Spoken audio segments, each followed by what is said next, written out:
nickname actually came from Drew Brees, of all people. He's really good at coming up with the nicknames for his guys.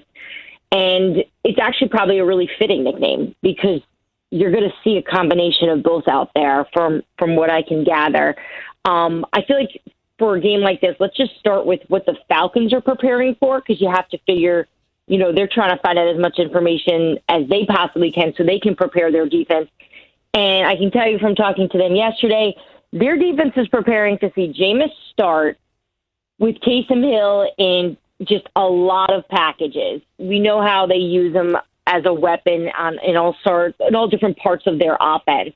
And, just circling back to when Jameis Winston was signed, Zub and I remember having a conversation right after the signing, actually, with Sean Payton about why, because granted, it was a good deal for them in terms of that contract. It just didn't make any sense to me. Why would he bring Jameis on when, we saw Jameis have so many struggles? And Payton didn't think that a lot of the struggles really were going to fell on Jameis. He felt like he could fix a lot of those, and he was almost invigorated and energized by this idea that he had this young quarterback, fairly young quarterback, with a lot of raw talent, and he thought that he could help him minimize those turnovers that I think Sean Payton has proved over the years. Whenever you plug in a quarterback that's not Drew Brees, they've been really efficient. And I covered them last year when Teddy Bridgewater took over. I covered them for all 5 of those games when they went 5 straight.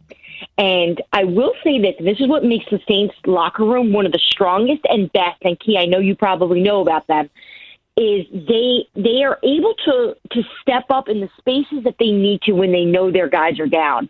And while Teddy did a good job, and Teddy's so well liked, that the entire locker room changed when Teddy stepped in a great way, and they were playing better in some cases actually than when I'd seen them with Drew Brees. So now you have a situation where you have Jameis Winston, you're going to have Taysom Hill out there, where they're familiar with Taysom. I expect these guys to step up. A little bit different, obviously this game, the Atlanta Falcons are not preparing for the Taysom Hill, Jameis Winston. Who they're preparing for is Sean Payton. And Diana was speaking to that. They're preparing for Sean Payton because he knows what to do with them. And speaking of preparing for somebody, Alvin Kamara, I think I got that right. Did I get that right? Indeed. Okay, Alvin Kamara, not Kamara, didn't practice yesterday. Can you give me a little insight on what's going on with him? Yeah, so Al dealt with some injuries this season. We saw him deal with actually a lot of injuries last season. So he's been really conservative with the amount of practice. But I did speak with people yesterday in New Orleans, and they said this isn't going to be an issue. Alvin's going to be out there. They're going to need Alvin. Obviously, we know it's an all-hands-on-deck situation here without Drew Brees being there. But this isn't something concerned from the football fan perspective, but also from fantasy football players out there who I know are probably staring at every single update on his health. Alvin Kamara should be good to go on Sunday against the Falcons at 1. Diana, let's stay in the division. Teddy Bridgewater is dealing with some knee soreness. What can you tell us about his availability for Sunday's game against the Lions? So, Key, you know how it goes with injuries. You can talk to 10 different people, including the person injured, and you get a feel. You get different feels from everybody, right? Because the player always wants to play. So yesterday when I just talked to Carolina a little bit just to get a feel, I kept getting the same answer, actually, which was this is day to day. In fact, the quarterbacks didn't even know who was going to be the starter and who would be the starter if Teddy can't go. So, when you hear Chris Mortensen report early in the week that this isn't one of these situations where they're playing coy, so the Lions don't get the advantage. This is a straight up Teddy. They're checking in with Teddy every single day. And Teddy himself is checking in, making sure mentally he feels good. His movements in practice, he's obviously meeting with the trainers and going over things with the coach. But that whole quarterback room isn't sure who's starting just yet. What we should know today by the end of the afternoon that what they're definitely going to do. But as of now, they do not know who's going to be starting on Sunday against the Lions. You're talking about their quarterback room. I know Will Greer from West Virginia, but who is P.J. Walker? Can you give us a little bit of insight on these guys? I'm so glad you asked me that. So I covered the XFL, which feels like 17 years ago, but it was like 6 months ago. And PJ Walker, and you're going to laugh when I say this, but I mean this, the headline in Houston, which is where he played, he was on the Houston Roughnecks, the headline after 3 games was, PJ Walker is the Patrick Holmes of the XFL. His ability his vision, the chemistry he was able to build with his receivers as quickly as he was able to do was so impressive. And the only reason why I think he actually can make this jump into being a starter and having success, which we've seen him out on the field a little bit this season when Teddy's been hurt, is he played with Matt Rule, Carolina's head coach, when he was at Temple. And I remember talking to PJ during the XFL season, before he even joined Carolina, and he told me his number one mentor, the person he spoke to every day, was Matt Rule. And then the XFL collapses, free agency starts, and then who winds up on the roster? PJ Walker with Matt Rule. So if there's anyone that's going to be at least comfortable running an offense that Matt Rule is running, it's going to be PJ Walker. So I don't think this is a situation where Carolina fans have to jump off a cliff if Teddy's not in there. I think PJ Walker has the ability to do it.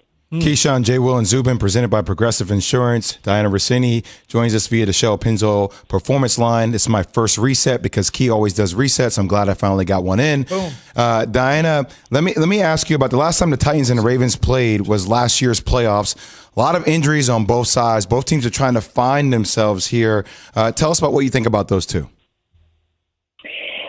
Well, this is these teams are a little different this year compared to last year. Let's just talk like the superficial stuff of just momentum, right? Do you guys remember how hot the Titans were last year?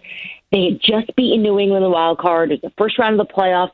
The Ravens were coming off a week of rest, and Lamar Jackson, to his credit, admitted openly a couple months ago that they completely overlooked the Titans, which I think all of us kind of look at each other of like, how could you possibly overlook a team that was playing as well as they were last season? But that's what they did, and that Titans defense did a really good job of containing Lamar, keeping him, in the middle of the field, or at least keeping him outside the numbers was really what they did best, because they knew how dangerous he was with his legs.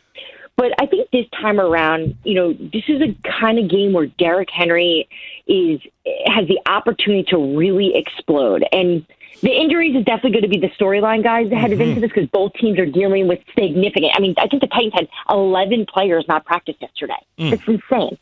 And the Ravens are dealing with it as well. So you're going to see some unfamiliar faces out there.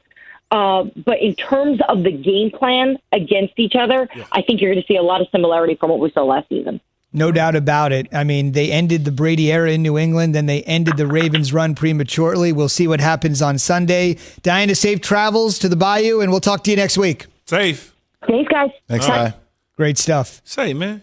What? Why you lie to the people? What do you mean that's lie? your first read? You done read that thing 3 times. I'm just saying, That wasn't your first time. That's your thing. Don't send that narrative to people as if I'm hogging all the reads. I watch you reset interviews 3 times during one interview. Because that's what you're supposed to do, but to give the people in the car an idea of who the hell you're talking to, because they're just getting into the car. All right. Let's do one more of those by going from A to Z. From Dallas to D.C. and everywhere in between. From A to Z. Jay, if it's okay with you, I'll handle this one. Is it okay? You got it, bro. You got it. From A to Z is brought to you by Redbox. Redbox has new movies at the box and streaming on demand. Don't miss Unhinged, starring Russell Crowe. Visit redbox.com for all the ways to watch. This is just a one-off here, fellas, from A to Z. We said we were going from Dallas to D.C. Let's start in Dallas. Andy Dalton admitting he had a double dose. Concussion followed by COVID. Back to back. He says he's not sure how he got the coronavirus, but his wife and one of his sons also tested positive. Thankfully, 2 of his other kids did not. Here's Dalton on the experience. COVID, it hit me hard the first day that I had it, and then it gradually started feeling better. And then by the end of it, I was ready to get out of quarantine and get back up here. 1 minute to go. One big situation for the Cowboys. Will they have him against the Vikings on Sunday? But first, wow, scary health situation. No, both. I mean, concussions are nothing to play with, and then obviously you double that with COVID. I mean, I didn't even know. This is the first I heard of it. Yeah. Remember, he just started practicing Monday after 3 weeks off. Yeah, but this is the first. Did you hear about it anywhere? No, I didn't hear about it. I was talking to Adam Silver about this tonight at the draft, and this is what the NBA gets worried about. Kids still going to school, them coming home, being around their parents going into work.